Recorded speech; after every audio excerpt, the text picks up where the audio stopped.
Bab 1611. Mereka semua ingin menerima Suelin sebagai murid.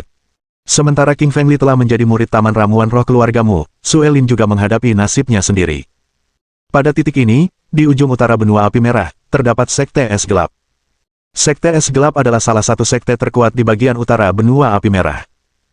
Sekte ini sebagian besar beranggotakan perempuan, dan mereka berspesialisasi dalam teknik bela diri es. Tentu saja, ada beberapa murid laki-laki, tetapi jumlahnya sedikit. Mereka sangat berbakat atau memang terlahir di sekte ini, hanya orang-orang inilah yang bisa masuk ke Sekte Es Gelap. Sebagai sekte tingkat kehormatan benua api merah tua, Sekte Es Gelap mempunyai reputasi bergengsi. Di seluruh benua, banyak orang berharap bisa masuk ke Sekte Es Gelap dan menjadi salah satu murid mereka. Namun, persyaratan rekrutmen Sekte Es Gelap sangat ketat. Setiap tahun, hanya ada 20 orang yang bisa menjadi murid mereka. Selain itu, 20 murid ini hanya dapat direkrut dalam pemuridan yang paling umum, dan mereka tidak akan diterima sebagai murid oleh pemimpin sekte atau tetua kecuali mereka sangat berbakat. Hari ini, Sekte Es Gelap sangat meriah. Tidak hanya ketua sekte yang telah mengasingkan diri selama 50 tahun yang muncul secara langsung, bahkan tetua agung, tetua senior, tetua muda, dan tetua ketiga pun turut hadir. Ketua Sekte Es Gelap adalah seorang wanita parubaya, tetapi ia tampak sangat cantik, sehingga usianya sulit ditebak. Wajahnya halus dan lembut, kulitnya putih bak giok. Ia ramping, berambut panjang, dan mengenakan gaun putih. Dia melayang dengan tenang di udara, menatap wanita cantik di depannya, sedikit kegembiraan tampak di matanya. Wanita cantik ini tak lain adalah Suelin. Setelah tiba di benua api merah dan terpisah dari Li Qingfeng, ia tiba di platform pendakian tempat ia ditemukan oleh orang-orang Sekte Es Gelap dan dibawa langsung kembali ke Sekte Es Gelap. Ketika Suelin berada di Sekte Es Gelap, ia terdeteksi memiliki garis keturunan Phoenix Es. Berita ini langsung menggemparkan Master Sekte dan Tetua Agung Sekte Es Gelap, serta para kultivator kuat lainnya. Semua orang ini berkumpul di sekitar Suelin, mata mereka penuh dengan kegembiraan yang membara. Ketua Sekte Es Gelap memandang Suelin dan berkata lembut, "Siapa namamu? Apakah kau bersedia bergabung dengan sekteku?" Suelin menunjukkan sedikit kegugupan di wajahnya yang halus. Ini pertama kalinya dia melihat begitu banyak praktisi kultivasi yang kuat. Terutama wanita parubaya di depannya, dia telah mencapai setengah langkah ke alam roh kerajaan. Suelin mengedipkan bulu matanya yang ramping dan berkata, "Namaku Suelin. Aku ingin menemukan suamiku, Li Qingfeng." Setelah mendengar kata-kata Suelin, wanita parubaya itu mengerutkan kening, dan warna berbeda muncul di matanya. Sekte Es Gelap tidak mengizinkan pengikutnya menikahi manusia biasa.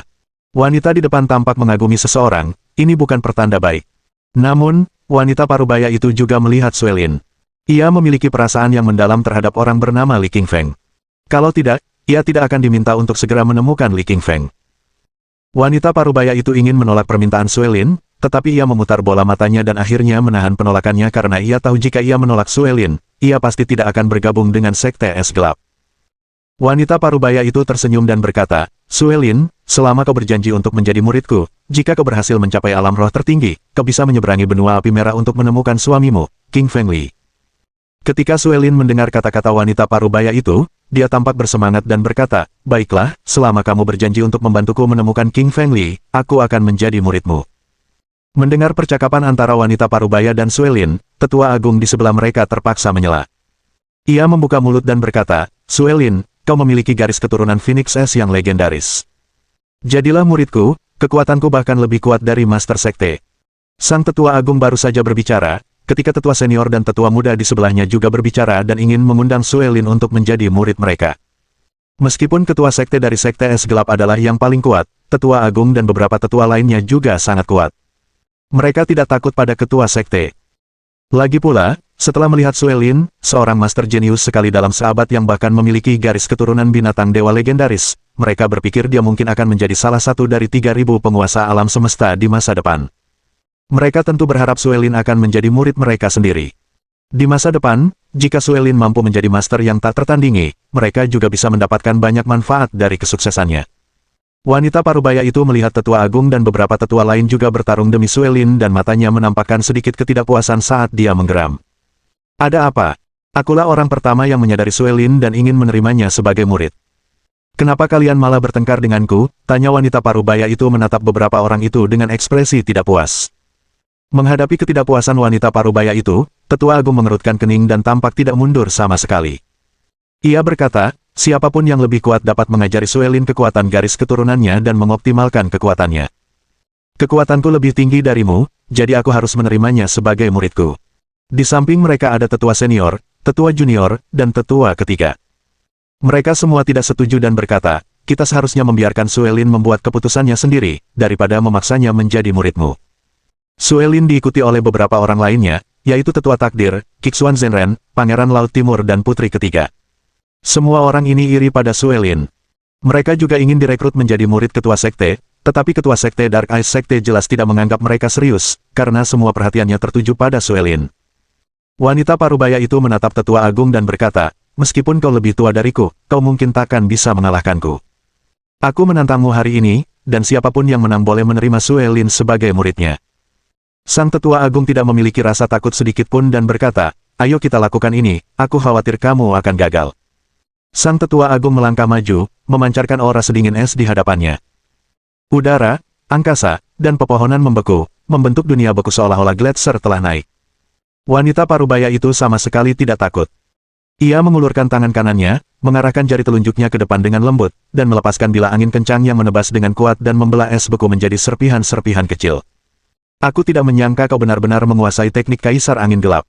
Tetua agung mengerutkan kening, menatap wanita parubaya di depannya dengan sedikit terkejut. Teknik kaisar angin gelap sangat sulit dipraktikkan, karena merupakan serangan tingkat kekaisaran, tetapi tekniknya tidak lengkap dan sangat sulit dikuasai. Tetua agung pernah mencoba mempraktikannya sebelumnya, tetapi tidak berhasil. Ia tidak menyangka sang master sekte bisa melakukannya dengan begitu mudah. Namun, tetua agung juga tidak takut, ia memiliki harta spiritual lain yang kuat. Demi menjadikan Suelin muridnya, ia pun mengerahkan seluruh kemampuannya. Sang tetua agung langsung mengeluarkan es dari cincin interspatialnya. Ini adalah es putih, sebening kristal, dan berkilauan dengan cahaya dingin. Begitu tetua agung mengeluarkannya, es itu memancarkan kilatan petir putih dan bersinar langsung ke langit, yang meledakkan lubang besar di udara. Bab 1612. Suelin yang baik hati. Melihat tetua agung mengeluarkan es putih itu, raut wajah wanita parubaya itu sedikit berubah. Ia tentu tahu es putih itu apa, sebuah petir putih akan menyambar ketika mengenainya. Ada banyak jenis petir di alam semesta. Kebanyakan berwarna hitam, ungu, atau merah, dan petir khusus seperti petir putih sangat langka. Hanya sekte kuat seperti sekte es gelap yang mampu berkultivasi hingga tingkat mampu menggunakan petir putih.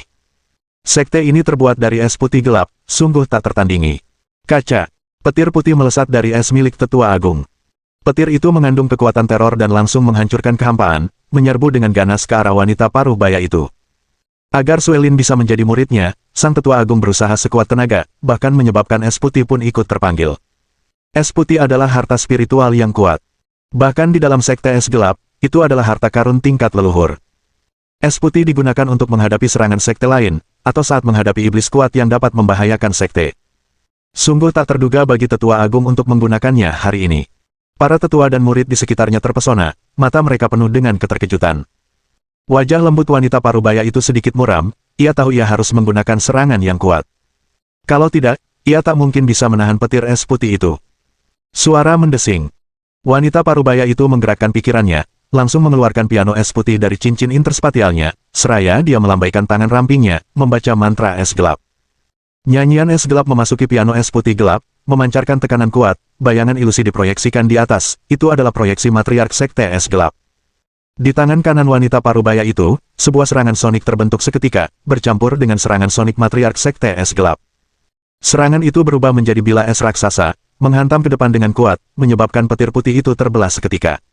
Deng-deng. Tubuh tetua agung mundur beberapa langkah. Wajahnya pucat pasi dan ia meludahkan seteguk darah sambil menatap wanita parubaya itu dengan ngeri. Bagaimana kau bisa mendapatkan harta karun spiritual matriark, piano es gelap? Tetua agung menatap wanita parubaya itu dengan terkejut dan bertanya. Perlu diketahui bahwa piano es hitam ini merupakan harta karun spiritual generasi pertama milik sekte es hitam yang digunakan oleh master sekte generasi pertama untuk mendirikan sekte tersebut. Pada saat itu, ketua sekte adalah penguasa alam setengah langkah Raja Roh, dan dia mendirikan sekte es gelap. Dia sangat kuat, kedua setelah Kaisar Api Merah Mars, yang dikenal sebagai guru kedua. Sayangnya, dia kemudian menghilang dan tidak pernah terlihat sebelumnya. Legenda mengatakan bahwa piano es gelap menghilang bersama matriark generasi pertama, jadi siapa yang mengira piano itu muncul di tangan wanita parubaya hari ini? Bagaimana mungkin tetua agung-agung tidak terkejut? Tak hanya tetua agung-agung yang terkejut, ketiga tetua di sekitarnya, serta semua murid sekte es gelap, menatap wanita parubaya itu dengan takjub. Mulut mereka menganga lebar, seolah-olah telur bebek bisa dimasukkan ke dalamnya. Mereka tidak pernah membayangkan bahwa harta spiritual dahsyat yang pernah digunakan sang matriarki akan muncul lagi di dunia ini. Wanita parubaya itu memegang piano es gelap, tersenyum tipis. Ia tidak menanggapi Tetua Agung. Tetua Agung, tadi kau bilang siapapun yang menang boleh mengangkat Sue Lin sebagai murid. Sekarang es putihmu telah dikalahkan oleh piano es gelapku, kau tidak punya apa-apa untuk dikatakan, kan? Wanita parubaya itu menatap Tetua Agung dan berkata dengan santai. Sang Tetua Agung melirik wanita parubaya itu dengan wajah rumit, mengetahui bahwa ketika ketua sekte mengeluarkan piano es gelap, dia sudah kalah. Sekalipun kekuatan Tetua Agung sedikit lebih tinggi daripada wanita parubaya itu, ia tak mampu mengalahkan piano es gelap. Lagi pula, itu adalah harta spiritual yang pernah digunakan oleh sang matriark, yang setara dengan harta spiritual tingkat Raja Roh setengah langkah. Sue Lin adalah muridmu, dan aku tidak akan bertarung denganmu. Tetua Agung melirik wanita parubaya itu dengan tatapan rumit, berubah menjadi petir putih dan menghilang. Para tetua di sekitar melihat Tetua Agung pergi, mereka pun tersenyum kecut, berubah menjadi bayangan cahaya putih dan menghilang di tempat. Mereka paham bahwa ketika wanita parubaya itu mengeluarkan piano es gelap, sudah diputuskan bahwa dialah yang paling kuat. Wanita parubaya itu tersenyum dan tidak melihat para tetua yang menghilang. Ia hanya berjalan cepat ke sisi Sue Lin dan berbisik, Sue Lin, maukah kau menjadi muridku? Sue Lin merenung sejenak, bulu matanya yang ramping berkedip sedikit saat dia berbisik, aku bisa menjadi muridmu, tetapi kamu harus berjanji untuk membawaku ke Li Qingshan nanti. Ya, aku akan membawamu ke Li Qingfeng begitu kau mencapai alam roh tertinggi. Wanita parubaya itu menatap Sue Lin dengan wajah lembut. Sue Lin mengangguk dan mulai berkata, Master Sekte, ada dua lelaki tua di sebelah saya, bersama Pangeran Laut Timur dan Putri Ketiga. Saya harap mereka bisa masuk ke sekte untuk berkultivasi. Setelah mendengar perkataan Sue Lin, wanita parubaya itu menoleh ke belakang Sue Lin. Ia menemukan Kixuan Zenren dan Tetua Takdir, keduanya tidak memiliki esensi vital dalam tubuh mereka. Inti roh dan esensi vital mereka juga ditelan oleh cahaya putih Kaisar Api Merah, sehingga mereka menjadi manusia biasa. Adapun Pangeran Laut Timur dan Putri Ketiga, tidak ada inti roh, tetapi kedua pemuda itu memiliki bakat yang baik dan dapat direkrut sebagai murid. Wanita parubaya itu menatap Sue Lin dan berkata, aku bisa berjanji padamu untuk merekrut Pangeran Laut Timur dan Putri Ketiga untuk menjadi murid sekteku, tetapi bukan kedua lelaki tua itu. Mereka sudah berusia lebih dari 200 tahun tanpa inti spiritual, dan sekarang sudah terlambat untuk pemurnian apapun. Mereka akan mati dalam setahun. Mendengar ucapan wanita parubaya itu, Sue Lin dipenuhi kecemasan dan kekhawatiran. Ia tahu kedua pria tua ini adalah anak buah Lili di bumi dan telah banyak membantu Lili. Li Qingfeng datang ke planet Mars tingkat atas bersama Kixuan Zenren dan Tetua Takdir untuk membantu mereka menemukan herba roh tingkat tertinggi guna memperpanjang umur mereka. Jika mereka mati di sini, Sue Lin pasti akan menyesal. Sue Lin menggelengkan kepalanya dan berkata, Master Sekte, aku tidak bisa menjadi muridmu jika kau tidak menerima kedua lelaki tua itu ke dalam sekte. Di belakangnya berdiri Tetua Takdir dan Kixuan Zenren. Setelah mendengar kata-katanya, mereka saling menatap, dengan air mata berlinang, mereka sangat tersentuh. Keduanya mengira Sue Lin akan meninggalkan mereka dan tidak menyangka dia akan melakukan ini demi Li Qingfeng. Dia menepati janjinya dan membawa mereka ke sekte. Wanita parubaya itu mengangguk ketika melihat tatapan mata Sue Lin yang tegas dan berkata, baiklah, agar kamu bisa menjadi muridku, aku setuju dengan permintaanmu untuk membiarkan mereka bergabung dengan sekte juga. Wajah lembut Sue Lin tampak sedikit bahagia, lalu dia meninggalkan tempat itu bersama wanita parubaya dan memasuki sekte es gelap.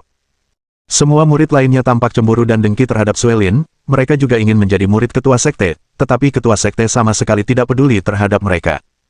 Bab 1613. Menghilangkan gulma. Li Qingfeng tidak tahu bahwa Sue Lin telah menjadi murid pribadi seorang guru sekte. Ia memegang cangkul baja hitam dan berjalan menuju Taman Ramuan Roh. Kebun herbal roh seluas 1000 meter persegi, penuh dengan berbagai macam herbal roh.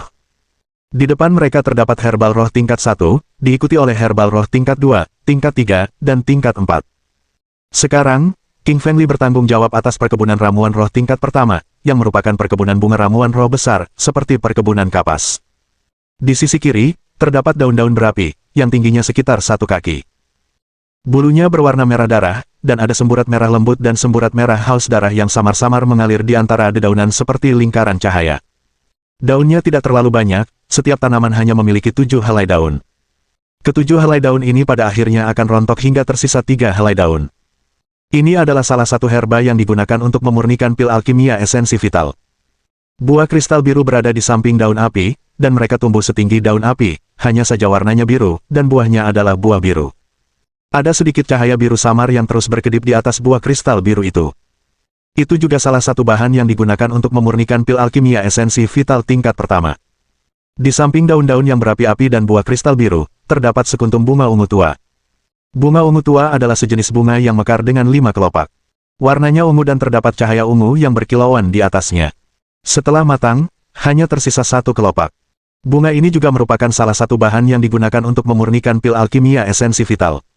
Dan di bawah 3 herba roh tingkat pertama, terdapat jurang. Ada banyak gulma di jurang-jurang itu, dan gulma-gulma ini disebut penguras herba roh. Penghisap ramuan roh menyerap energi roh dari ramuan roh lainnya, yang dapat menyebabkan ramuan roh layu karena kekurangan nutrisi. Hal ini bahkan dapat menyebabkan penyakit, yang mungkin membunuhnya. Yang harus dilakukan Lily sekarang adalah menyingkirkan penghisap ramuan roh ini. Penghisap ramuan roh ini tidak besar, tingginya hanya sekitar 10 cm, warnanya abu-abu muda dan terdapat duri-duri tajam di dekat daunnya, membuat daunnya sangat keras. King Fengli memegang cangkul di tangannya dan menggunakan tenaga besar untuk mengayunkannya ke bawah, tetapi dia menyadari bahwa cangkul itu tidak berhasil melepaskan penghisap ramuan roh. Apa-apaan ini? Aku sudah mengerahkan banyak tenaga. Kenapa aku tidak bisa menyingkirkan rumput liar ini? Li Qingfeng mengerutkan kening, sedikit keraguan muncul di matanya. Apakah karena aku tidak menggunakan saripati vital? Li Qingfeng berpikir sejenak, lalu menyalurkan saripati vital ke cangkul, dan mengerahkan segenap tenaga untuk menyingkirkan penghisap ramuan roh di depannya. Namun pada saat berikutnya, raut wajah King Fengli berubah karena cangkul itu tidak mengeluarkan pembuang ramuan roh. Anak anjing hitam yang mengikuti di samping King Fengli memiliki sedikit keraguan di matanya. Anak anjing hitam mengitari penghisap ramuan roh sekali, lalu mengeluarkan kaki anjingnya dan menebas penghisap ramuan roh itu, mencoba untuk mencabutnya. Pada saat berikutnya, Black Puppy tertegun karena tidak dapat mengeluarkan pengupas ramuan roh juga. Penghisap ramuan roh itu bagaikan tanaman merambat yang kuat, terikat erat di tanah. Sekeras apapun ia berusaha, ia tak mampu mencabut penghisap ramuan roh itu. Black Puppy berbisik, King Fengli, penghisap ramuan roh ini benar-benar aneh. Aku sudah menggunakan esensi iblisku. Bahkan jika ada 10 juta pon batu besar, itu pasti sudah tercabut. Jadi kenapa dia bahkan tidak bisa mencabut rumput kecil ini? Haha, kalian berdua benar-benar bodoh. Kalian bahkan tidak bisa mencabut rumput liar. Pantas saja kalian berdua hanya murid magang di sini. Kalian berdua benar-benar tidak berguna. Tiba-tiba terdengar tawa dari belakang, tertawa lepas tanpa rasa bersalah. Mendengar suara sarkastis itu, Li Qingfeng menunjukkan sedikit amarah di wajahnya. Ketika ia berbalik, ia menyadari bahwa orang yang menertawakannya adalah seorang pria gendut. Pria gendut ini sama sekali tidak tua, paling-paling usianya baru 20 tahun. Namun, ia benar-benar gemuk, dengan berat badan setidaknya 90 kg dan tinggi badannya hanya sedikit di atas 160 cm, ia bisa dibilang pemuda yang gemuk. Si gendut mengenakan pakaian yang sangat lebar, begitu mewah hingga berkilauan dengan cahaya terang. Pakaian itu tampak sangat berharga. Wajah si gendut ini sangat rakus. Sekilas saja sudah bisa dipastikan ia makan dengan lahap. Saat ini, si gendut sedang membawa 2 herba roh di tangannya sambil menatap ke arah mereka. Siapa kau? Kami di sini hanya memotong rumput liar. Apa hubungannya denganmu? Tanya Li Qingfeng retoris, dengan nada sedikit sinis. Terhadap mereka yang mengejeknya, King Fengli tidak akan merasa senang terhadap mereka dan akan membalas mereka secara langsung. Si gendut tersenyum tipis dan berkata, kau benar-benar bodoh, apa kau tidak mengenaliku? Apa kau bahkan tidak tahu siapa aku? Li Qingfeng tersenyum dingin dan berkata, mengapa aku harus tahu siapa kamu? Si gendut menatap Lily dengan jijik, lalu berkata, sejujurnya, aku cucu tetua ketiga, dan juga murid dari Taman Herbal Roh. Dulu aku yang mengurus semua pekerjaan, tapi sejak kau datang, kau mengambil alih sebagian pekerjaanku. Tapi kurasa itu hal yang baik, aku akan membiarkanmu mengurus rumput liarnya. Tiba-tiba King Fengli menyadarinya, dia akhirnya tahu siapa pria gendut di depannya ini. Ternyata itu adalah cucu tetua ketiga yang diceritakan Mingmu sebelumnya. Namun, Li Qingshan tidak menyangka cucu tetua ketiga akan menjadi begitu gemuk karena makan, ia seperti batang kayu pendek dan gemuk. Melihat wajahnya, orang bisa tahu bahwa ia sama sekali tidak menganggap serius Li Qingshan. Li Qingshan berbalik dan mengabaikan si gendut sambil terus menggunakan cangkul di tangannya dan mengayun ke arah pembuang rumput roh.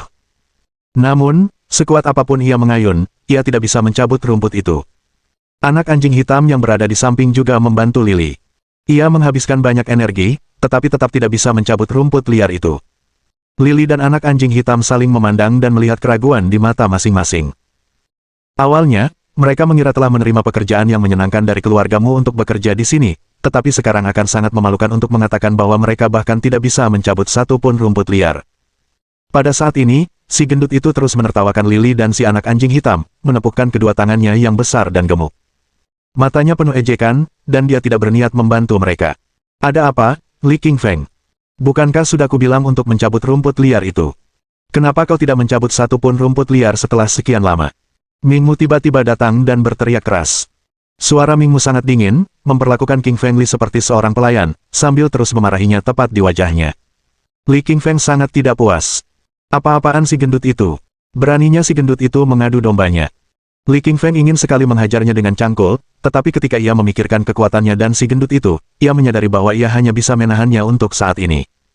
Namun, Lily juga sedang dalam suasana hati yang sangat buruk karena ia tidak mencabut satu pun rumput liar. Dan, dimarahi oleh Mingmu sudah merupakan kesialan baginya. Manajer Mingmu, saya tidak tahu mengapa cangkul ini tidak bisa mencabut rumput liar ini. Bagaimana kalau Anda mencobanya? Tanya Li Qingfeng kepada Mingmu. Mingmu mengerutkan kening dan berkata, saya manajer di sini. Buat apa saya melakukan hal seperti mencabut rumput liar?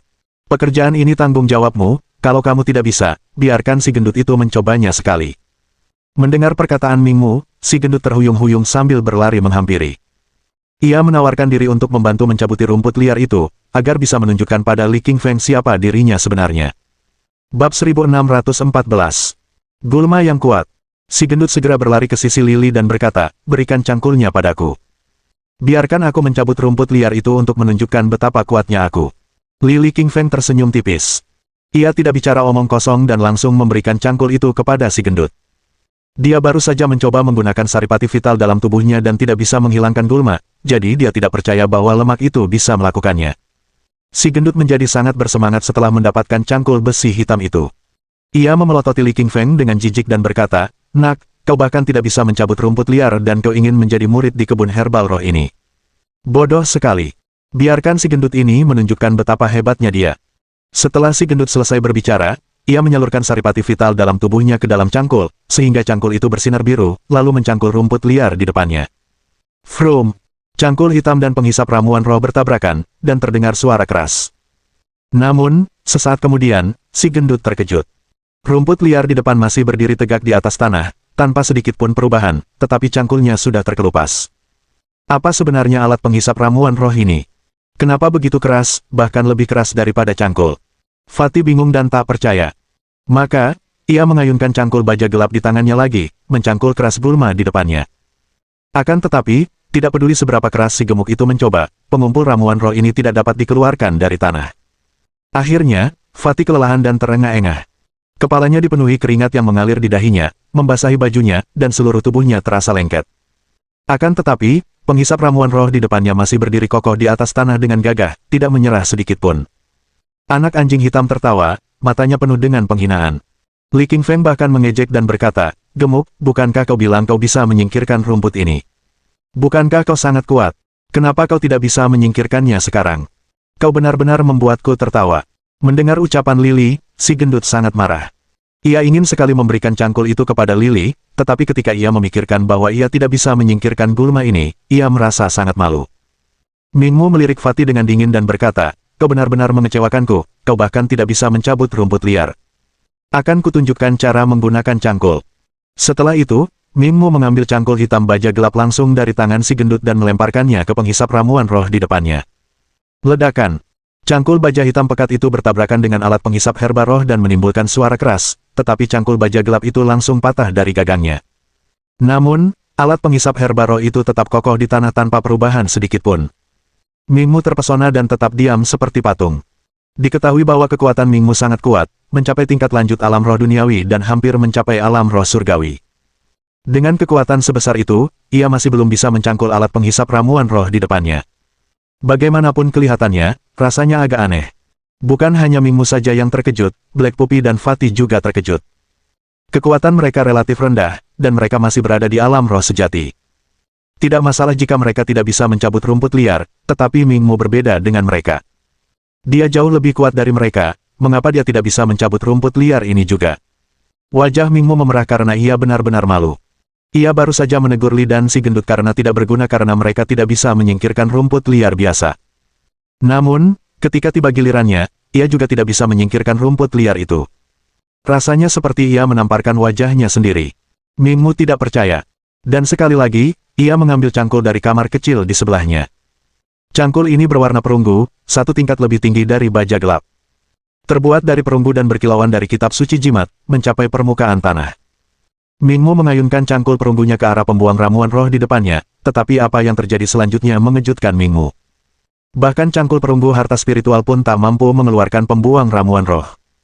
Penghisap ramuan roh itu masih berdiri tegak di dalam tanah, seolah-olah sedang mengejeknya. Aku tidak percaya ini. Aku tidak akan menyerah sampai aku menyingkirkan penguras ramuan roh ini, teriak Mingmu. Ia menyalurkan esensi vital dalam tubuhnya dan memancarkan aura yang kuat. Bahkan ramuan roh di sebelahnya pun terus berayun di bawah auranya. Mingmu memaksa saripati vital dari tubuhnya dan masuk ke cangkul perunggu, yang membuat cangkul itu memancarkan semburan cahaya biru. Itulah kitab suci jimat yang berkelap-kelip. Mingmu kemudian mengayunkan cangkul biru di tangannya dan menekan keras ke arah pengupas tanaman roh di depannya. Kaca. Hanya terdengar suara keras, seperti ada sesuatu yang pecah. Mata Mingmu memancarkan sedikit kegembiraan. Ia mengira cangkul perunggu harta spiritualnya telah melepaskan penguras ramuan spiritual. Namun, sesaat kemudian, wajahnya tampak takjub dan bahkan lebih terpesona daripada sebelumnya. Karena bukan penghisap ramuan spiritual yang patah, melainkan cangkul perunggu harta spiritual di tangannya yang patah. King Feng Li, anak anjing hitam, dan si gendut, mereka bertiga menatap Mingmu dengan rasa ingin tahu. Mereka menahan tawa, memegangi mulut mereka sendiri, tetapi sebenarnya ingin sekali tertawa. Ketika mereka memikirkan bagaimana Mingmu adalah manajer mereka, mereka hanya bisa tertawa dalam hati. Rasanya agak sulit. Li Qingfeng diam-diam mengirimkan transmisi suara kepada anak anjing hitam. Mingmu sangat arogan. Aku pikir dia sangat kuat, tapi ternyata dia hanya orang bodoh. Anak anjing hitam juga berkata kepada Li Qingfeng melalui transmisi suara, aku juga mengira dia manajer di sini dan pasti berkuasa, tapi ternyata dia bodoh. Bahkan aku sendiri tidak menyangka. Mingmu sepertinya memperhatikan Lily, anak anjing hitam, dan si gendut yang menahan tawa. Ia merasa harga dirinya sebagai manajer telah terprovokasi, jadi ia sangat marah. King Feng Li, Pupi, Fatih. Apa maksud kalian bertiga? Mingmu menatap ketiga orang itu dan memarahi dengan dingin. Mendengar kata-kata Mingmu, wajah Lily, Pupi, dan si gendut berubah. Mereka takut tertawa lagi, berpura-pura melihat dengan hormat. Li Qingfeng berkata, manajer Mingmu, aku sangat mengagumimu. Penghisap ramuan spiritual itu pasti sangat senang melihatmu juga, jadi dia tidak mau patah. King Feng Li, aku juga berpikir begitu. Penghisap ramuan roh itu pasti melihat wajah tampanku, jadi dia tidak mau rusak. Aku bahkan tidak mencoba sama sekali. Kalau aku berusaha sekuat tenaga, aku bisa langsung menyingkirkannya, kata Mingmu dengan ekspresi narsis. Mendengar kata-kata Mingmu, Lily hampir muntah. Dulu, ia mengira dirinya narsis dan keras kepala, tetapi ia tidak menyangka akan bertemu seseorang yang lebih narsis dan keras kepala darinya. Mingmu tidak mampu menggali penguras ramuan spiritual, jadi ia hanya berkata bahwa ia tidak berusaha. Bab 1615. Ensiklopedia Ramuan Roh. King Feng Li memutar matanya, tetap terdiam saat dia menatap Mingmu dengan pandangan menghina. Narsisme dan wajah tebal Mingmu membuat King Feng Li marah. Karena semua orang bisa melihat bahwa Mingmu memang tidak cukup mampu untuk mencangkul rumput liar, tetapi ia mengatakan belum berusaha sebaik mungkin. Sangat jelas bahwa itu hanyalah alasan. Tatapan Mingmu dingin, dengan kilatan ketidakpuasan yang terpancar di dalamnya. Ia melihat ejekan di mata Li Qingfeng, penuh dengan penghinaan terhadapnya. King Feng Li, aku manajer di sini. Kau hanya murid magang di kebun herbal roh. Kukatakan padamu, kau harus mencabuti rumput liar ini besok, kalau tidak aku akan mengusirmu dari kebun herbal roh, kata Mingmu dingin kepada Li Qingfeng. Nada bicara Mingmu sangat arogan dan acuh tak acuh, tanpa ada niat untuk meredakan situasi. Nada bicaranya sangat menuntut. Li Qingfeng terdiam. Di sebelahnya, anak anjing hitam. Ia menjulurkan lidah dan berkata, kau tidak cukup mampu mencabut rumput liar ini, jadi bagaimana kau bisa berharap Li Qingfeng menyingkirkannya? Ini tidak adil. Pupi, ini bukan tempat yang tepat untukmu bicara. Jika ganja itu masih ada saat aku kembali besok, kau dan Li Qingfeng harus keluar dari taman herbal roh. Kemudian, Mingmu berbalik tanpa ragu sedikitpun. Kecepatannya sangat cepat, dan ia menghilang dari taman herbal roh dalam sekejap. Di sebelah Lily yang gendut, ia meliriknya dengan simpatik dan berkata, nak, aku akan lihat bagaimana kau bisa menyingkirkan rumput liar ini besok pagi. Kebun herbal roh akan menjadi wilayahku mulai sekarang. Si gendut sangat gembira, melirik ke arah King Feng Li dengan nada mengejek sebelum berbalik dan pergi. Cara si gendut berjalan, bergoyang ke kiri dan ke kanan, mengingatkan kita pada seekor kepiting besar. Lily dan anak anjing hitam saling berpandangan. Mata mereka berdua tampak muram karena mereka berdua telah mencoba menyingkirkan gulma itu tetapi tidak berhasil. Tak diketahui bagaimana gulma ini tumbuh begitu kuat dan tangguh. Dan berdiri gagah, perkasa, dan tak kenal ampun. Anak anjing hitam menatap Li Qingfeng dan berbisik, apa yang harus kita lakukan? Jika kita tidak bisa menyingkirkan gulma itu besok pagi, kita harus meninggalkan Taman Herbal Roh. Li Qingfeng berpikir sejenak dan berkata dengan santai, semuanya ada solusinya. Aku yakin pasti ada solusinya. Lily kembali ke kamar kecil di sebelahnya. Di dalam kamar terdapat berbagai macam perkakas, cangkul, sekop besi, dan jeruji besi. Lily mengambil sekop besi dan menyekopnya di depan rumput liar, tetapi kepala sekopnya patah. Akar rumput liar itu keras seperti batu. Lily menghabiskan banyak energi untuk memikirkan berbagai cara. Ia bahkan mencoba membakarnya, tetapi tidak berhasil. Waktu berlalu begitu cepat dan malam pun tiba. Bulan menggantung tinggi di langit, dan cahaya bulan terang dan jernih. Bintang-bintang berkelap-kelip di langit, memancarkan kerlip yang tak terhitung jumlahnya. Cahaya bintang bersinar dari langit ke Taman Herbal Roh, dengan lembut menerangi herba dan tanah. Li dan si anjing hitam sama-sama lelah dan terengah-engah. Keduanya duduk di atas tanah di samping mereka, memandangi bintang-bintang di langit, mendesah.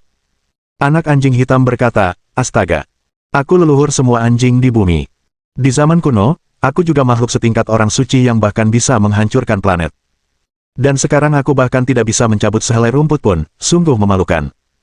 King Feng Li memutar matanya sedikit, tidak puas dengan rengekan anak anjing hitam.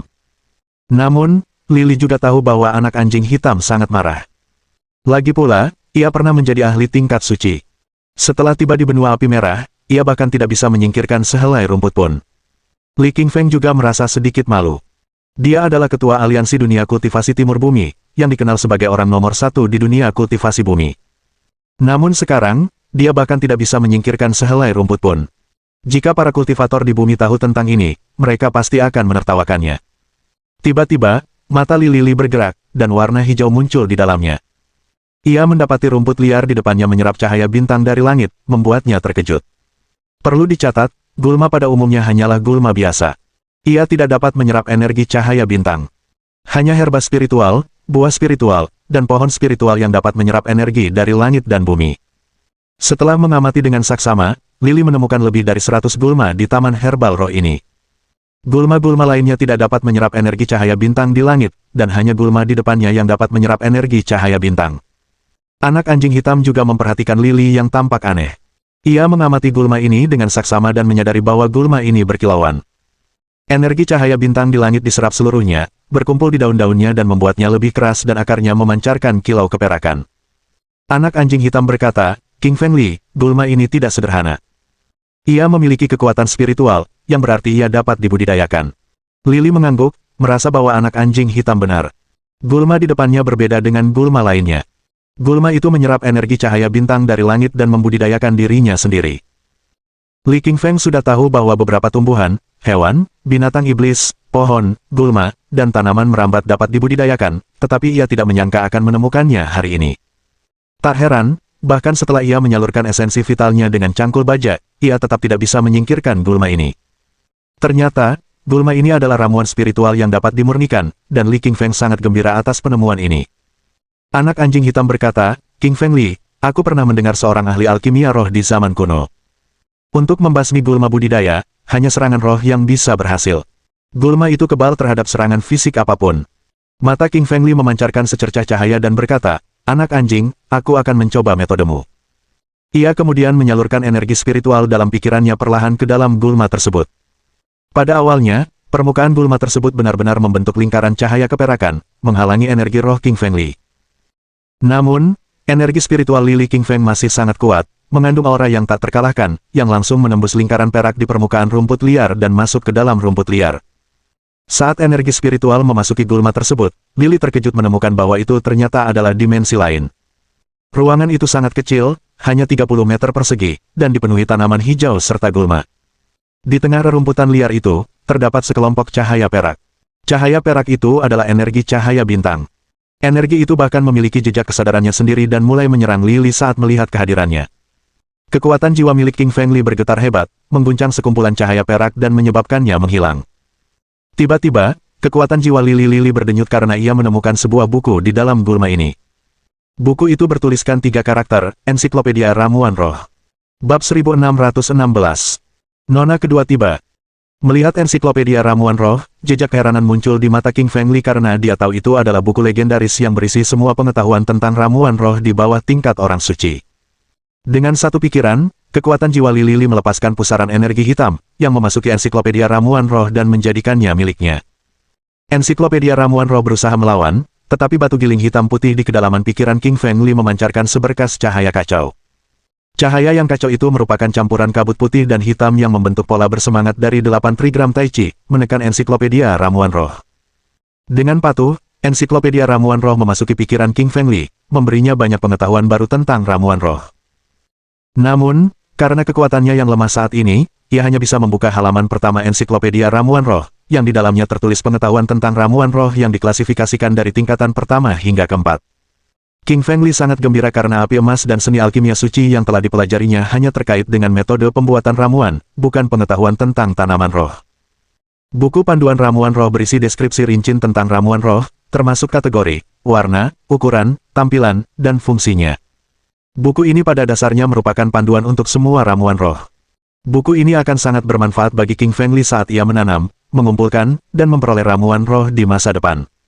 Dengan sebuah pikiran, King Feng Li membuat kekuatan jiwanya meninggalkan ruang dalam gulma tersebut. King Feng Li, apa yang terjadi padamu? Kenapa kau berdiri di sana seperti patung? Tanya anak anjing hitam kepada Li King Feng. Anak anjing hitam ketakutan oleh tindakan Li Qingshan beberapa saat yang lalu. Ia hanya berdiri di sana seperti patung dan tidak bereaksi bahkan ketika anak anjing hitam mencakarnya dengan cakarnya. Melihat King Feng Li kembali ke keadaan normalnya, anak anjing hitam merasa lega. Anak anjing hitam terbang ke planet Mars tingkat tinggi bersama Li dan tidak punya teman lain selain Li di benua api merah. Anak anjing hitam akan celaka jika sesuatu terjadi pada Li. Melihat kegelisahan dan kekhawatiran di mata anak anjing hitam, King Feng Li terharu. Meskipun anak anjing hitam terkadang sangat menyebalkan dan selalu menjadikan King Feng Li sebagai perisainya, ia cukup berguna di saat dibutuhkan. Sambil tersenyum tipis, Li King Feng berkata, aku baik-baik saja. Dan aku tahu cara membasmi gulma itu. Anak anjing hitam terkejut, King Feng Li, beberapa saat yang lalu, bahkan Ming Mu, seorang master alam roh duniawi tingkat tinggi, tidak bisa membasmi gulma itu karena gulma itu telah berkembang menjadi roh. Bagaimana kau bisa membasminya? Sambil tersenyum tipis, Lili berkata dengan percaya diri, jangan khawatir. Seperti yang kukatakan, aku akan melenyapkannya. Tapi aku tidak akan melakukannya sekarang. Aku akan menunggu sampai Ming Mu dan si gendut datang besok pagi dan memberi mereka kejutan. Lalu ia mengabaikan anak anjing hitam dan duduk bersila di tanah. Ia mulai membaca Ensiklopedia Ramuan Roh dengan saksama dalam benaknya. Buku petunjuk itu berisi uraian terperinci mengenai segala jenis ramuan herbal, termasuk efek dan khasiatnya. Lili menaruh perhatian khusus pada khasiat daun api, buah kristal biru, dan bunga ungu tua. Selain itu, ia juga mempelajari gulma, hama, siklus air, dan efek dari ketiga herba tersebut dengan saksama. Itu karena dialah yang bertanggung jawab atas ketiga ramuan roh tersebut di Taman Ramuan Roh dan hanya dengan pengetahuan mendalam tentang ketiganya dia dapat menumbuhkan ketiganya dengan kuat dan sehat. Jika tanaman obatnya tumbuh subur, maka tetua dari Taman Tanaman Obat Roh akan menghadiahi tanaman obat roh kepada King Feng Li untuk dijadikan ramuannya sendiri dan meningkatkan kekuatannya. Li King Feng menghabiskan sepanjang malam membaca, mempelajari, dan memahami Ensiklopedia Ramuan Roh. Ia memiliki ingatan dan pemahaman yang sangat baik. Saat fajar, King Feng Li telah menghafal semua pengetahuan pada halaman pertama Ensiklopedia Ramuan Roh termasuk khasiat dan tampilan ramuan roh tingkat pertama hingga keempat. Hari masih pagi dan matahari belum terbit. Asap masakan mengepul dari rumah-rumah di kejauhan, tempat para murid yang bangun pagi sedang memasak sarapan. Terdengar teriakan-teriakan di kejauhan, tempat para murid yang tekun berlatih teknik. King Feng Li, bukankah sudah kubilang untuk menyingkirkan gulma ini pagi ini? Kenapa masih ada di sini? Tiba-tiba, terdengar suara dingin dari kejauhan. Li King Feng berbalik dan mendapati bahwa yang berbicara adalah Muming.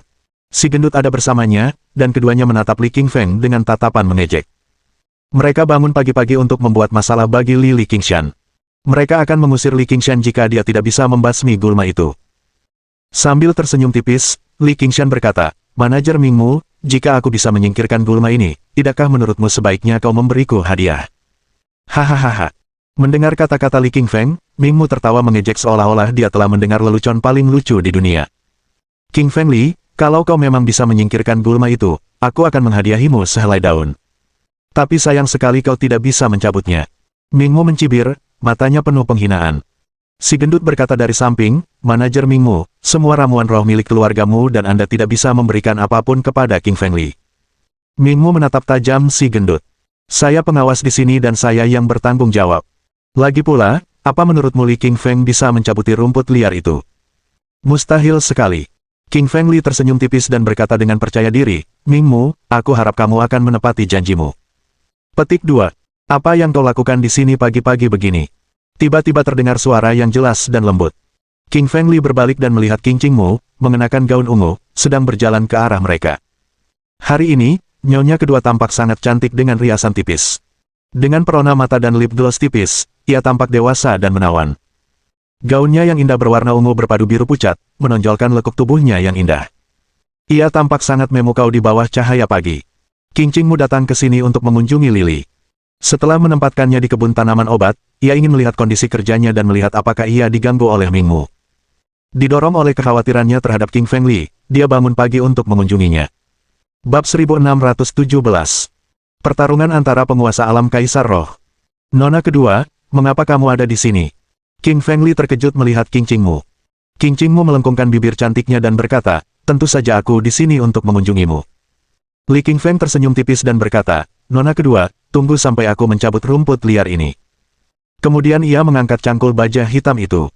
Dengan menyalurkan energi spiritualnya, Li King Feng mengikuti petunjuk di ensiklopedia ramuan roh dan memotong bagian bawah akar gulma dari sisi kiri, tepat di titik terlemahnya.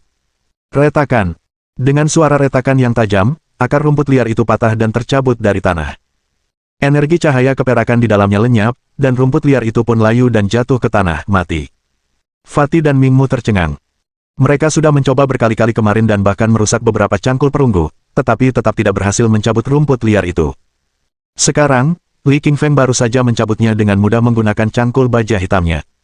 Mereka terkejut dengan apa yang mereka lihat. "Mingmu, taruhanmu kalah. Sekarang beri aku daun api," kata Li King Feng menatap Mingmu. Wajah Mingmu memucat, tetapi ia tak punya pilihan karena orang lain sedang memperhatikannya. Dengan enggan, ia menyerahkan daun api itu kepada Li King Feng sebelum melangkah pergi. Ia terlalu malu untuk tinggal di sana.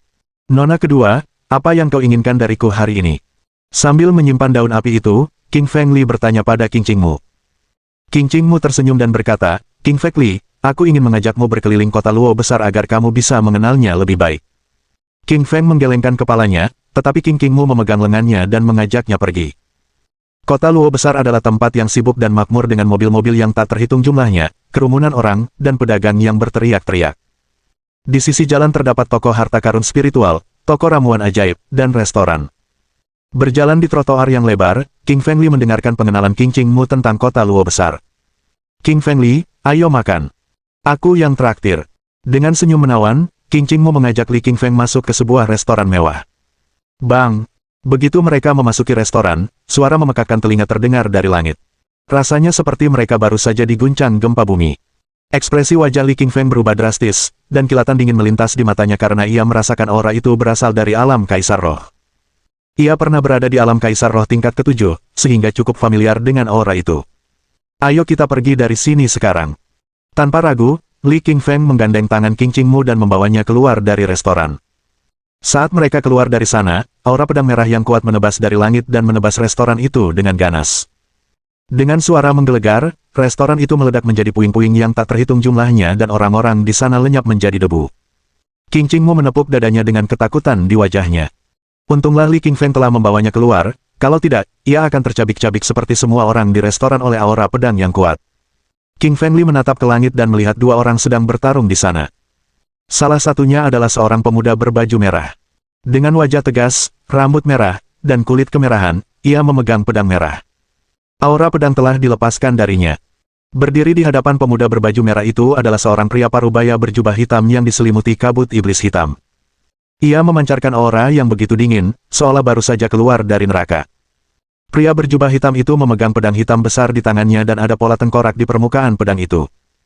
"Chang Tianmo, serahkan buah roh tertinggi dan aku akan mengampuni nyawamu," kata pemuda berbaju merah kepada Chang Tianmo dengan dingin. Mendengar kata-kata pemuda berbaju merah itu, kilatan cahaya jahat melintas di mata Chang Tianmo. Ia berkata dengan dingin, "Wu Hengqi, akulah yang menemukan buah roh tertinggi." Mengapa aku harus menyerahkannya kepadamu? Hahaha. Ya, pertanyaan bagus, kenapa? Karena aku murid Sekte Kaisar Api Merah. Berdiri di udara, Wu Hengqi tertawa terbahak-bahak. Wu Hengqi dan Chang Tianmo keduanya adalah penguasa alam Kaisar Roh tingkat 8 yang kuat. Tekanan kuat dari mereka mengguncang dunia, bahkan udara retak bagai jaring laba-laba. Pemandangan yang mengerikan. Di tanah, banyak kultivator diri begitu ketakutan hingga wajah mereka memucat dan tubuh mereka menggigil. Beberapa kultivator diri dengan kultivasi yang lebih lemah jatuh pingsan ke tanah karena tidak mampu menahan tekanan dari para master alam Kaisar Roh tingkat 8. Berdiri di samping King Fengli, Qing Qingmu gemetar karena dia juga tidak dapat menahan tekanan alam Kaisar Roh. King Fengli menyalurkan saripati vital dalam tubuhnya dan membentuk perisai cahaya pelindung putih besar, melindungi Qing Qingmu dan anak anjing hitam dari penindasan alam Kaisar Roh. Dilindungi oleh perisai cahaya pelindung milik King Fengli, Qing Qingmu berhenti menggigil dan wajahnya kembali berwarna. Matanya yang menawan menatap ke arah King Fengli dengan terkejut dan bingung. Kedua orang di langit itu sama-sama master ranah Kaisar Roh tingkat 8, dan banyak praktisi kultivasi diri tidak mampu menahan tekanan dari mereka. Ia bertanya-tanya mengapa Li Qingfeng bisa menahannya. Li Qingfeng melihat pertanyaan di mata Qing Qingmu, tetapi ia tidak menjelaskannya. Ia telah menggunakan energi tingkat abadi dari tubuh api penyucian fana untuk membentuk perisai cahaya pelindung terhadap tekanan alam Kaisar Roh. Dia menatap kedua petarung kuat di langit dan bertanya, "Nona kedua, tahukah Anda mereka berasal dari sekte mana? Mengapa mereka begitu kuat?" Qing Qingmu memusatkan perhatiannya pada dua pria di langit dan mengenali logo di pakaian mereka. Ekspresinya berubah ngeri. Ia lebih ketakutan daripada saat bertemu monster iblis di belantara binatang buas. Melihat kengerian di wajahnya, King Fengli mengerutkan kening dan bertanya, "Nona kedua, Anda baik-baik saja. Apa latar belakang mereka?" Dengan wajah muram, Qing Qingmu berkata dengan suara rendah, "King Fengli, pemuda berbaju merah di sebelah kiri adalah murid dari Sekte Kaisar Api Merah, sekte terkuat di benua Api Merah, dan pemimpin sekte tersebut adalah Kaisar Api Merah, penguasa Mars." Mendengar kata-kata Qing Qingmu, Li terkejut. Tak heran jika pemuda itu telah mencapai tingkat ke-8 alam Kaisar Roh di usianya yang baru 20-an. Alam Kaisar Roh tingkat 8 bahkan lebih kuat daripada Li Qingshan ketika ia berada di bumi. Pemuda itu kuat karena gurunya adalah Kaisar Api Merah. Jika aku melahap kekuatan garis keturunan murid dari Sekte Kaisar Api Merah, aku pasti akan mendapatkan kembali kekuatan alam Kaisar Rohku. Mata King Fengli berbinar. Karena inti roh dan saripati vitalnya telah ditelan oleh Kaisar Api Merah, tentu saja King Fengli ingin membunuh muridnya sebagai balas dendam. Dia menunjuk ke arah pria parubaya berjubah hitam yang menghadap pria muda berbaju merah dan bertanya, "Nona kedua, siapa pria itu?" Melihat logo di jubah pria parubaya itu, Qing Qingmu tampak ketakutan. Ia berkata dengan suara rendah, "King Fengli, pria parubaya berjubah hitam itu bukan orang biasa. Ia berasal dari sekte iblis tertinggi dan pemimpin sekte itu adalah Kaisar Iblis Mutlak yang kuat." Bab 1618. Buah Roh Tertinggi. Mendengar kata-kata Qing Qingmu, King Fengli mengangguk dengan tiba-tiba mengerti. Tak heran jika kedua pria itu berani bertarung di langit kota Luo besar, bahkan membelah sebuah restoran dengan aura pedang mereka, menghancurkan semua orang dan segala sesuatu di dalamnya. Itu karena mereka adalah murid para master alam Raja Roh, dan mereka sama sekali tidak peduli dengan nyawa para kultivator di kota Luo besar. Saat King Fengli melangkah ke benua Api Merah, dia tahu bahwa ini adalah dunia yang kejam di mana yang kuat memangsa yang lemah. Yang kuat menjadi lebih kuat dan yang lemah menjadi lebih lemah di dunia ini. Di langit, Wu Hengqi dan Chang Tianmo terlibat dalam pertempuran sengit masing-masing menggunakan pedang dan pedang panjang. Pedang panjang itu memancarkan aura pedang merah menyala dan pedang besar itu melepaskan kehadiran iblis hitam yang luar biasa. Aura pedang dan kehadiran iblis bertabrakan di langit, merobek udara dan menghancurkan angkasa. Matahari dan bulan meredup karena energi mereka menutupi seluruh langit. Langit di atas kota Luo Agung menjadi gelap. Kadangkala, energi pedang atau pedang akan jatuh dari langit dan menghancurkan tembok kota serta bangunan di tanah, meninggalkan retakan pada batu biru keras seolah-olah telah terjadi gempa bumi. Beruntungnya Qing Qingmu dan anak anjing hitam dilindungi oleh perisai cahaya milik King Fengli, jika tidak, mereka juga akan terluka. Sementara mereka bertarung, Chang Tianmo dan Wu Hengqi mulai bergerak keluar kota menuju wilderness. Melihat ke arah hilangnya Wu Hengqi dan Chang Tianmo, ekspresi wajah King Fengli berubah saat dia tengah berpikir keras. "Nona kedua, cepatlah pulang dan tinggallah di sana. Aku dan si anjing hitam ada urusan di tempat lain," kata Li Qingqing kepada Qing Qingmu. Lalu ia berlari ke arah Chang Tianmo dan Wu Hengqi. Anak anjing hitam menyampaikan pesan kepada Li Qingfeng, "Li Qingfeng, mengapa kamu mengejar kedua master Kaisar Roh itu?" Sambil tersenyum tipis, Li Qingshan menjelaskan, "Pupi, ku dengar Wu Hengqi bilang Chang Tianmo punya buah roh tertinggi. Begitu aku mendapatkan buah itu, aku bisa memulihkan kekuatanku yang hilang dan bahkan menembus ke alam roh tertinggi. Mendengar kata-kata Li Qingfeng, kilatan cahaya muncul di mata anak anjing hitam. Ia juga menyadari kemungkinannya, mengetahui bahwa Li Qingfeng akan mencapai alam tertinggi setelah ia mendapatkan buah roh tertinggi. Anak anjing hitam mengirimkan pesan kepada Li Qingfeng dan mendesak, Li Qingfeng, ayo cepat dan dapatkan buah roh tertinggi. Mereka melesat keluar dari kota Luo besar menuju Wilderness of Beasts. Mereka berlari sangat cepat, tetapi Wu Hengqi dan Chang Tianmo lebih cepat dan menghilang di langit. Daerah terpencil itu sangat luas dan sulit untuk menemukan mereka dalam waktu singkat. Anak anjing hitam memikirkannya dan menyarankan, Qingfeng Li, kau bisa memanggil Raja Ular Api Merah. Ia adalah binatang iblis tingkat raja di alam liar binatang buas dan memiliki banyak bawahan ular berbisa dan banyak teman binatang iblis. Kau bisa meminta mereka untuk membantu kami menemukan Wu Hengqi dan Chang Tianmo. Li Lifeng mengangguk kegirangan. Ia segera mengedarkan energi spiritualnya dan berteriak pada gurun binatang buas sebelum melantunkan beberapa mantra untuk memanggil Raja Ular Api Merah. Tak lama kemudian, Raja Ular Api Merah muncul dari bawah tanah. Memancarkan cahaya merah di sekujur tubuhnya, Raja Ular Api Merah telah mencapai tingkat puncak alam raja dan hampir menjadi binatang iblis alam kaisar. Dia harus berterima kasih kepada Qingfeng Li atas kemajuan pesat dalam waktu sesingkat itu karena dia telah mengajarkan beberapa teknik budidaya binatang iblis yang kuat. Tuan, mengapa Anda memanggil saya? Raja Ular Api Merah berbaring di tanah di hadapan Li Qingshan dan bertanya kepadanya. Li Lili memerintahkan, Raja Ular Api Merah, gunakan kekuatanmu dan temukan Wu Hengqi dan Chang Tianmo untukku. Mereka adalah penguasa alam kaisar roh tingkat 8. Beritahu aku lokasi mereka ketika kau menemukan mereka, tetapi jangan mendekati mereka.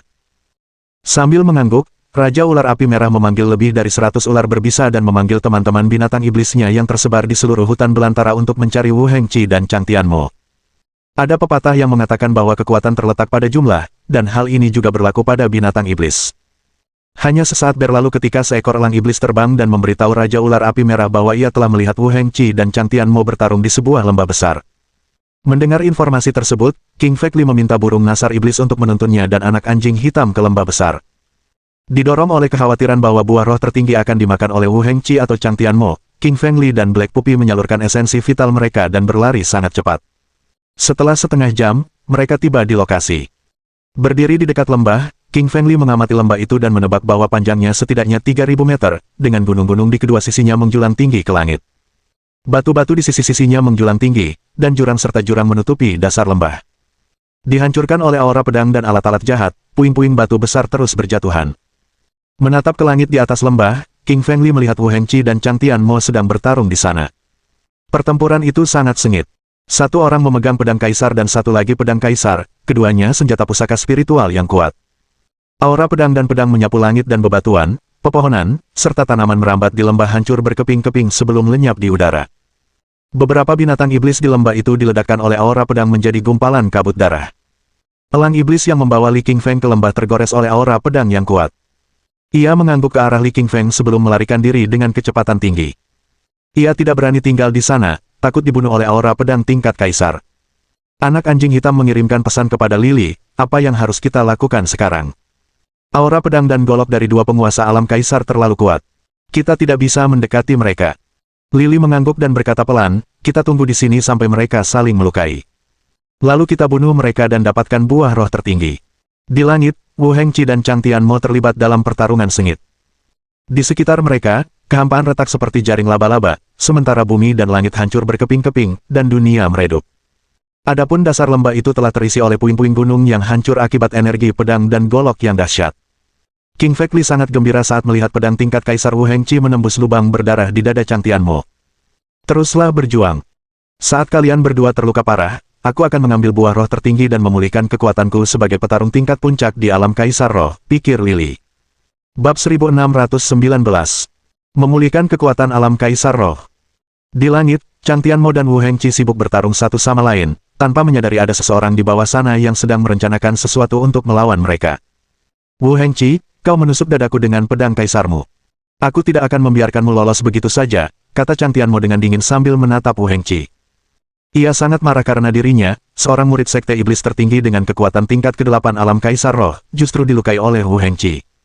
Saudara-saudaranya di Dao Iblis pasti akan menertawakannya jika mereka tahu tentang hal itu. Garis keturunan ular iblis. Dengan teriakan, Chang Tianmo mengaktifkan kekuatan garis keturunannya. Di langit di atas kepalanya muncul bayangan ular iblis raksasa. Bayangan itu panjangnya setidaknya 5.000 meter. Ia tampak baru saja muncul dari sungai waktu. Sekujur tubuhnya tertutup sisik hitam, tubuhnya setebal 3 tangki air, matanya 3 kali lebih besar dari lentera, dan memancarkan cahaya merah dingin yang penuh nafsu darah. Wu Hengqi mencibir, "Chang Tianmo, apa kau pikir hanya kau yang punya kekuatan garis keturunan? Aku juga. Garis keturunan gunung berapi." Sambil berteriak, Wu Hengqi mengaktifkan kekuatan garis keturunannya yang membentuk bayangan gunung berapi raksasa.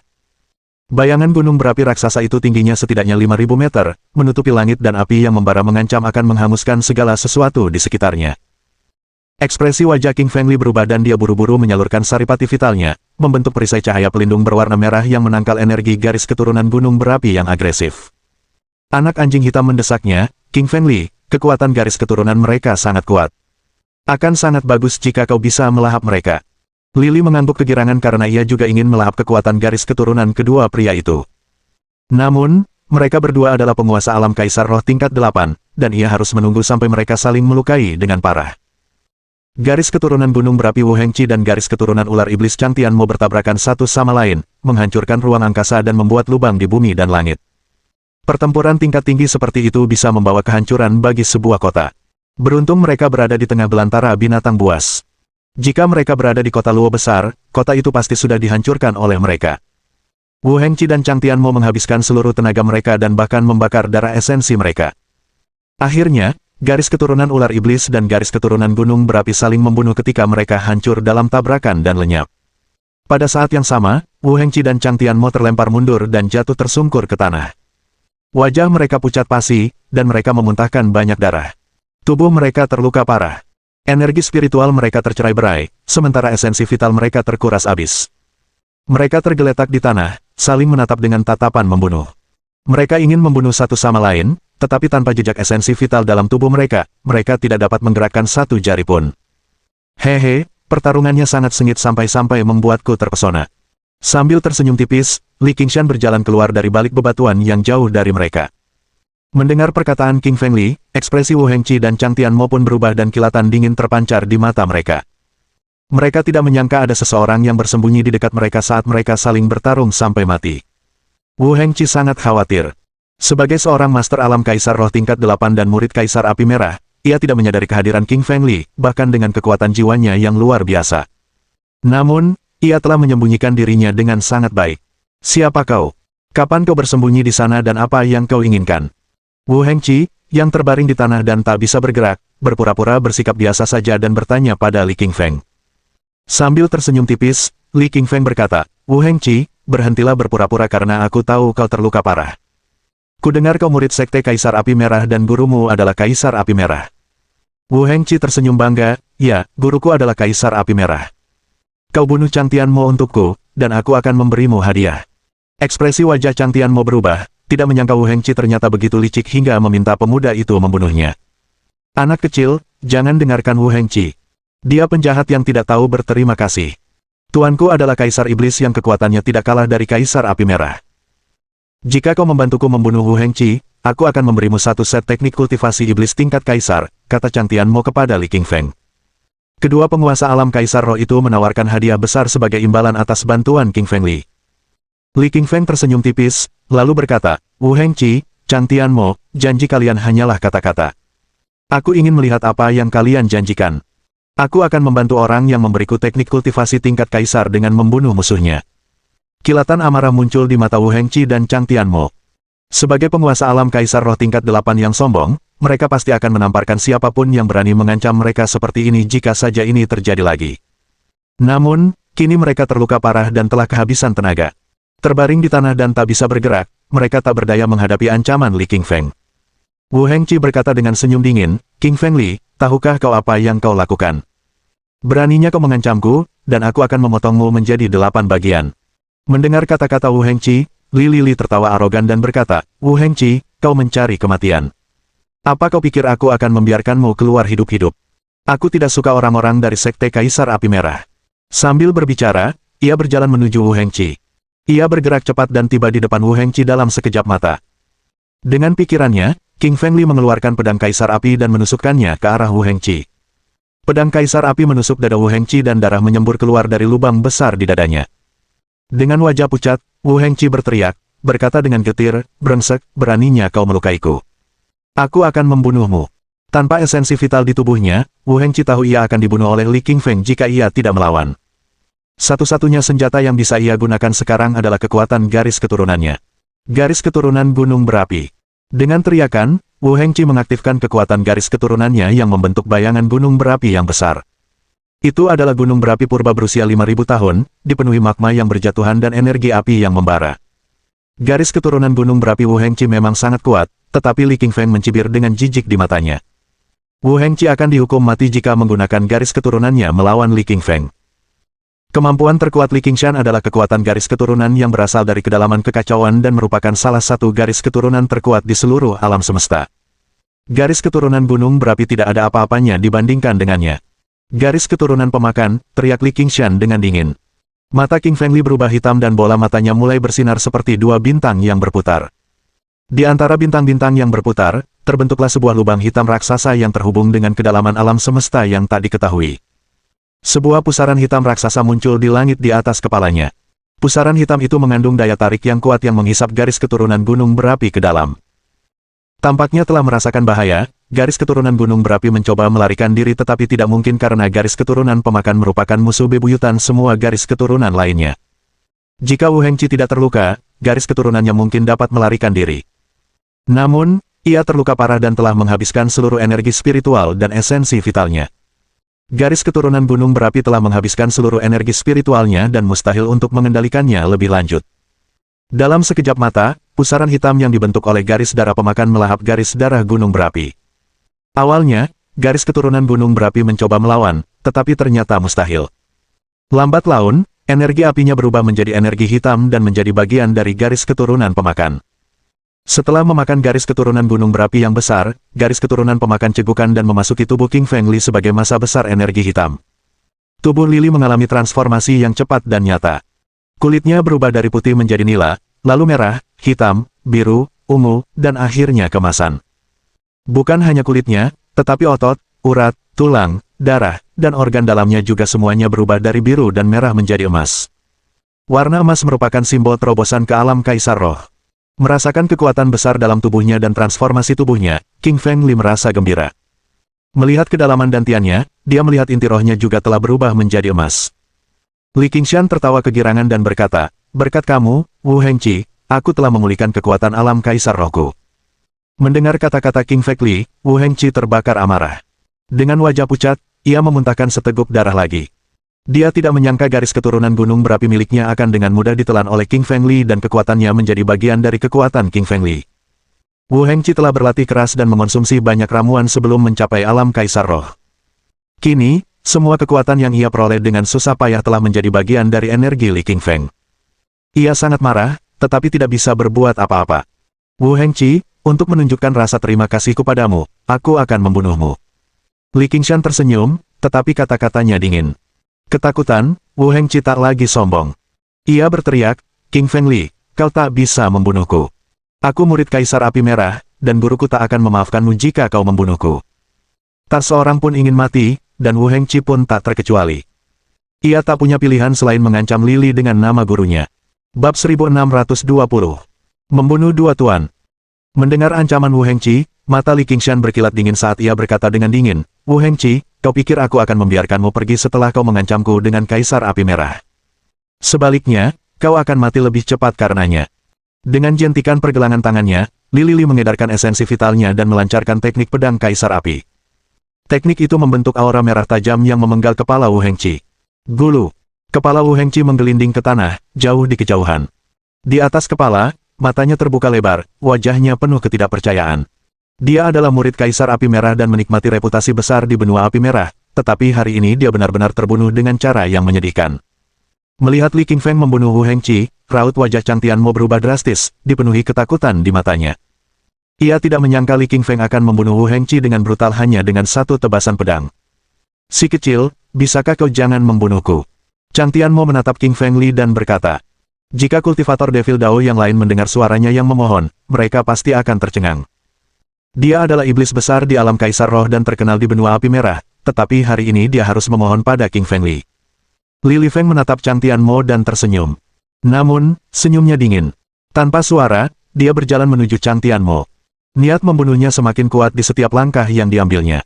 Bahkan udara pun dipenuhi dengan niat membunuhnya yang dahsyat, dan langit pun menjadi gelap karenanya. Ekspresi wajah Chang Tianmo berubah, mengetahui bahwa King Fengli akan membunuhnya untuk merahasiakan semuanya.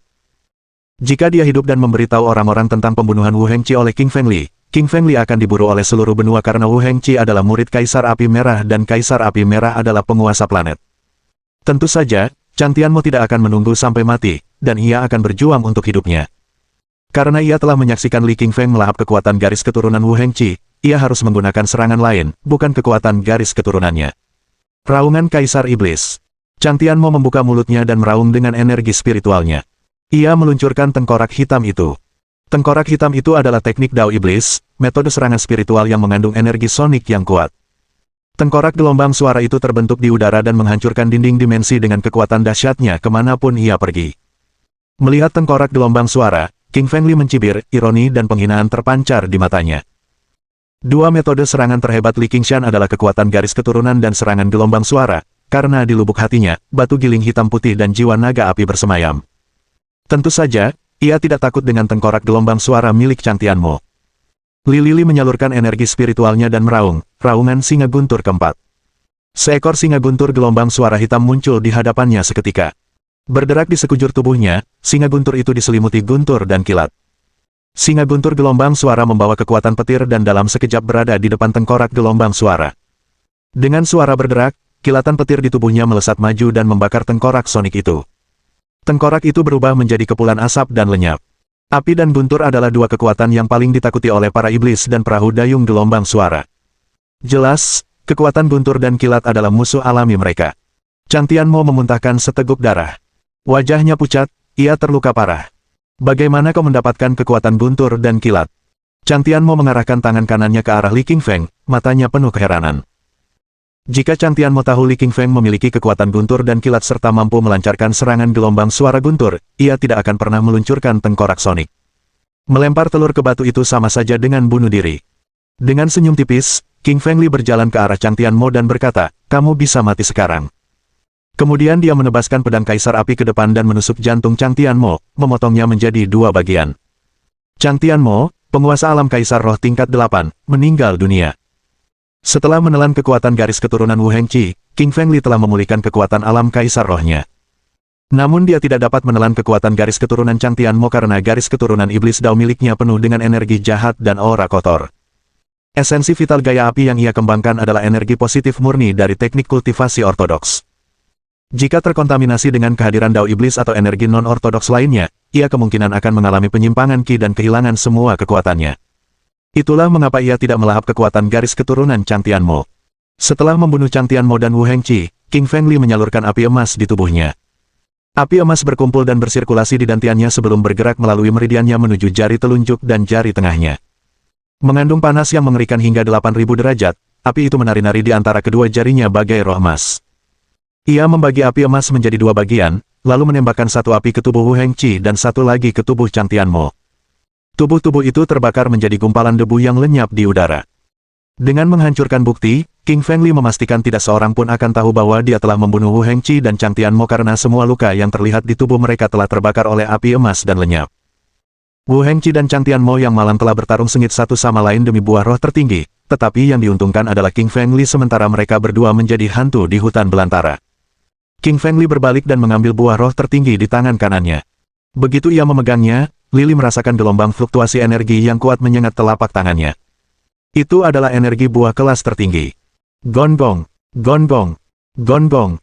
Di sampingnya, anak anjing hitam terus menggonggong, kegembiraan tampak di seluruh wajahnya.